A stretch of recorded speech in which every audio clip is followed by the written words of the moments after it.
శ్రీ గురుభ్యో నమః. 7వ అధ్యాయం 2వ శ్లోకం. ఓం జ్ఞానం తే అహం సవిజ్ఞానం ఇదం వక్ష్యామ్యశేషతః యద్జ్ఞాత్వా నేహ భూయోన్యత్ జ్ఞాతవ్యం అవశిష్యతే. ముందుగా పదపదానికి అర్థం తెలుసుకుందాము. జ్ఞానం పరమాత్మ స్వరూపానికి సంబంధించిన పరోక్ష జ్ఞానం.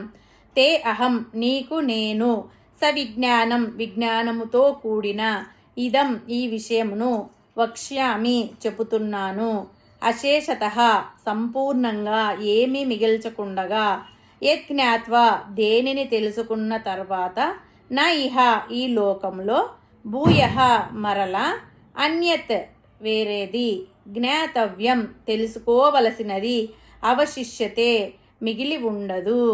తాత్పర్యం ఏమంటే, ఈ అనంత విశ్వంలో ఏమి తెలుసుకుంటే ఇంకా తెలుసుకోవలసినదంటూ ఏమి ఉండదో అట్టి విజ్ఞానమును సంపూర్ణంగా ఏమాత్రం మిగలకుండా నేను నీకు బోధిస్తాను.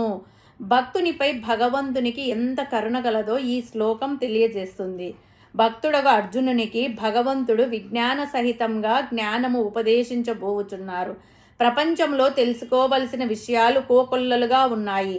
అనేక విద్యలు కళలు ఉన్నాయి. కానీ వాటిలో ఎన్నింటిని తెలుసుకున్నా ఇంకా అవి సంపూర్ణం కానే కావు. ఎంత తెలుసుకున్నా ఇంకా తెలుసుకోవలసినది ఎంతో ఉంటుంది.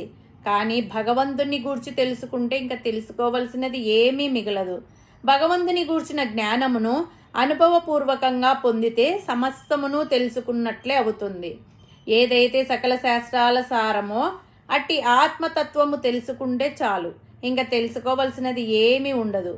చెట్లకు నీరు పోయాలి అంటే చెట్టు మొదట నీరు పోస్తే చిట్ట చివరి రెమ్మకు కూడా ఆ నీరు అందుతుంది. అంతేకాని చెట్టు ఎక్కి అన్ని కొమ్మలను రెమ్మలను తడపవలసిన అవసరం లేదు. అలాగే ఆత్మతత్వము తెలుసుకుంటే సమస్తము తెలుసుకున్నట్లే.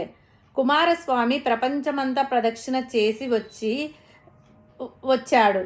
విఘ్నేశ్వరుడు తల్లిదండ్రులకు మాత్రమే ప్రదక్షిణ చేసి దాని ద్వారా సమస్త బ్రహ్మాండమును ప్రదక్షిణ చేసిన ఫలితమును పొందిరి.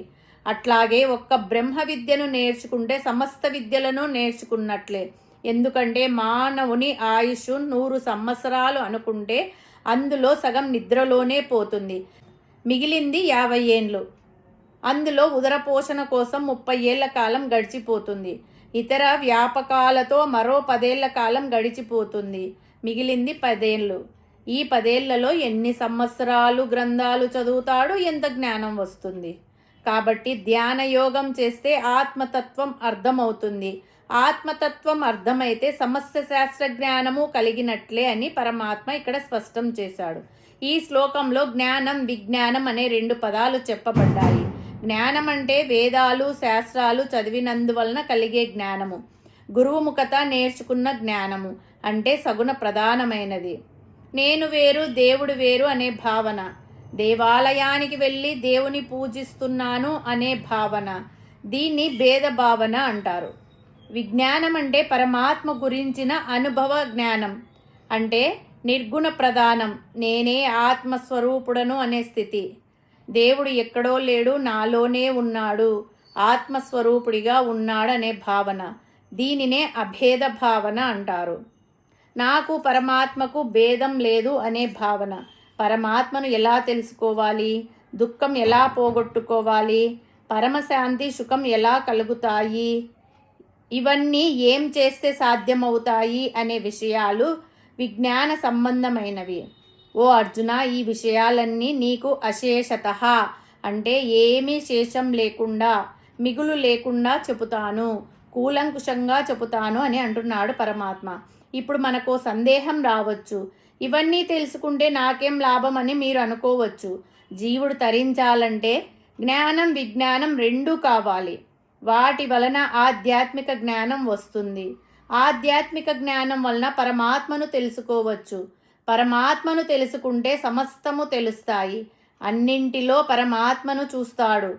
సమస్తం సిద్ధిస్తుంది. భేదబుద్ధి నశిస్తుంది. అటువంటి జ్ఞాన విజ్ఞానములు కలిగిన వారు చాలా అరుదు.